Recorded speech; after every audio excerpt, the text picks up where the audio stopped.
We can now cross to Kyiv and speak with our correspondent there, Gulliver Cragg. So, Gulliver, Ukraine says Russia launched one of its biggest missile attacks of the war. What's different about this latest bombardment?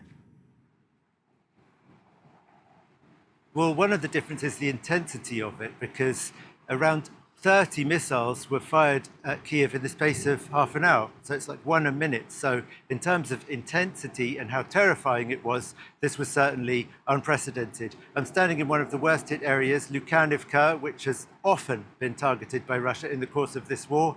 Behind me, you can see the damage. There is the entrance to an underpass that the rocket caused it to completely cave in, which is pretty alarming for passers-by to look at how deep it could get underground. If people had been sheltering in there, they might have not been safe. It seems that they weren't, though, because, as I think you said, only one person was killed, 17 people injured overnight.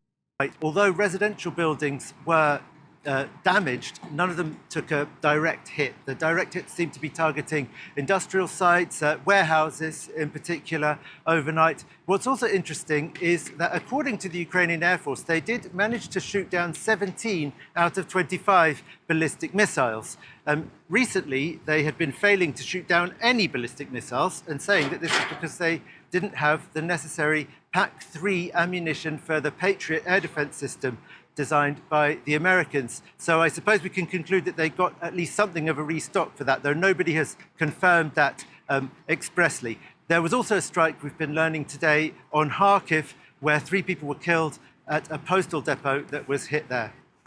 Now, Gulliver, there are also protests ongoing in the capital, protest over the dismissal of the defense minister. What's the latest with that?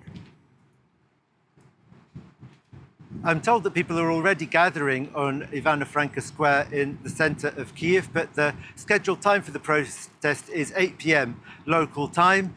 We'll see whether or not as many people show up as yesterday, because Volodymyr Zelensky has clearly been trying to calm things down by holding a whole series of consultations with military top brass, commanders of different brigades, sort of hinting that he might be willing to replace the Chief of the General Staff, Alexander Syrsky. This dismissal of the Defense Minister, Mikhailo Fedorov, it has emerged, was mainly due to a conflict between him and Alexander Syrsky, who he accused of blocking all of his initiatives.